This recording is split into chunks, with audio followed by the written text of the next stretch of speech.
warahmatullahi wabarakatuh. Welcome back to my channel. Jangan lupa di like, comment, subscribe, ataupun share kalau misalnya kalian merasa membutuhkan informasi ini. Jangan lupa juga tekan loncengnya agar kalian tidak ketinggalan informasi lainnya. Dalam videoku kali ini aku akan membahas tuntas apa sih perbedaan antara nebulizer, vaporizer, dan humidifier. Apalagi ditambah dengan kondisi pandemi COVID sekarang ini, alat itu banyak banget dibutuhkan dan banyak dicari. Nah, salah satu alternatif yang dipilih masyarakat saat ini adalah nebulizer sebagai alat bantu pernafasan untuk pasien COVID-19 ketika mereka harus terpaksa isolasi mandiri di rumah. Lagi pula sekarang nebulizer udah banyak banget tersedia di marketplace dan harganya pun bervariasi ya, mulai dari harga 200 ribuan sampai 1 jutaan.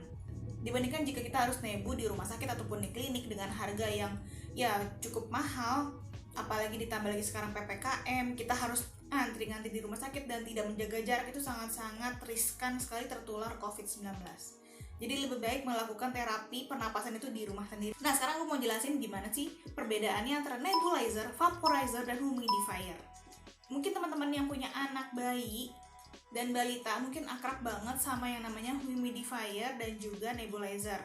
Karena kenapa? Karena kan nebulizer itu dipakai buat ketika anak-anak lagi batuk pilek, lagi batuk berdahak, untuk membantu mereka mengeluarkan dahak.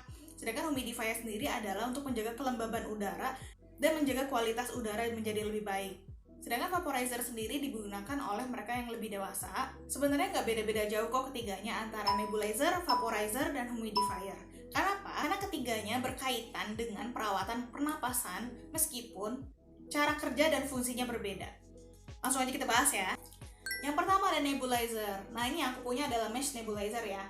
Jadi nebulizer ini adalah alat untuk merubah obat cairan menjadi aerosol atau uap yang membantu obat masuk ke dalam paru-paru, sehingga kita kalau misalnya lagi batuk berdahak, pengen mengeluarkan dahak, nah itu gampang banget keluarnya. Jangan lupa dibantu dengan obat-obatan yang tepat ya. Lalu apa saja sih obat-obat untuk nebulizer? Yang pertama ada Bisolvon Solution. Ini yang aku punya dan aku pakai di rumah. Bisa digunakan dari usia 2 tahun hingga dewasa. Start from 2 tahun itu 2 mili aja, ditambah 1 mili NaCl atau air putih. Sedangkan untuk orang dewasa, mulai dari 5 mili hingga 10 mili. Kenapa sih harus dicampur NaCl atau air putih? Tujuannya agar obat tersebut tidak terlalu pekat. Terus nebulizer bisa nggak untuk mengatasi COVID-19? Iya, tentu bisa. Karena cara kerjanya adalah membuka saluran pernafasan sehingga bernapas bisa menjadi lebih lega. Terus nebulizer fungsinya untuk pengobatan apa saja ya? Bisa untuk asma, bisa untuk pneumonia, bisa untuk batuk pilek, batuk berdahak, bisa untuk bronkitis asmatik, itu bisa banget. Next, ada vaporizer. Vaporizer juga sama, dia mengubah obat bentuk cairan menjadi aerosol atau uap dan bisa ditambahkan pula obat ke dalam alat vaporizer. Yang aku perlihatkan ini adalah vaporizer milik Vicks, tapi dia cara kerjanya nggak melalui corong atau masker yang bisa dihirup agar bisa langsung masuk ke paru-paru, tapi dia menyebarkan uapnya, uap cairan atau obat ke seluruh ruangan. Jadi sebenarnya vaporizer itu bukan alat untuk pernafasan yang bisa diandalkan. Loh, kenapa kak? Dia kan sama aja fungsinya. Meskipun uap yang menyebar itu memiliki manfaat, sayangnya karena uap tersebut meluas, maka kurang efektif untuk mengatasi permasalahan di pernafasan. Jadi udah paham ya bedanya ya.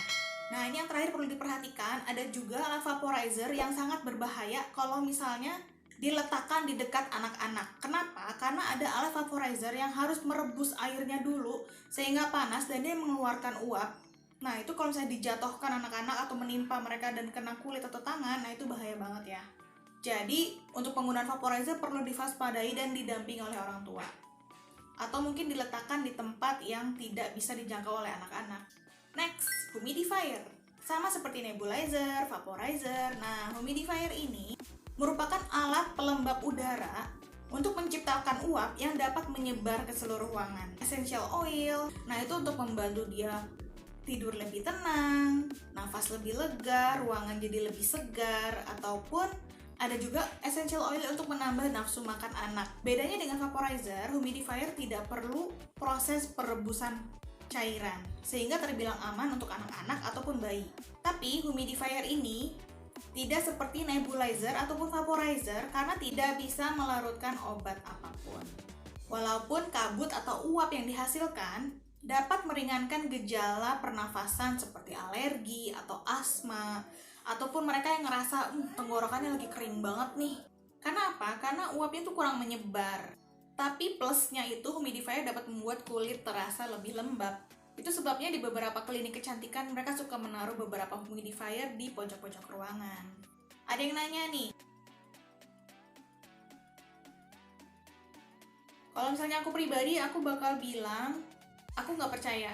Dibutuhkan penelitian yang lebih lanjut kayaknya buat mengetahui efektivitasnya minyak kayu putih untuk mengatasi COVID-19. Memang di beberapa kandungan dan senyawanya dia itu mengobati flu atau penyakit demam biasa ya, bukan COVID-19. Yang mungkin sudah lebih kompleks gitu permasalahannya. Sampai dokter spesialis penyakit dalam sekaligus dekan Fakultas Kedokteran Universitas Indonesia, Dr. Ari Fahrial Syam, SPPD, dengan tegas menyatakan tidak ada klaim yang menyatakan minyak kayu putih dapat mencegah COVID.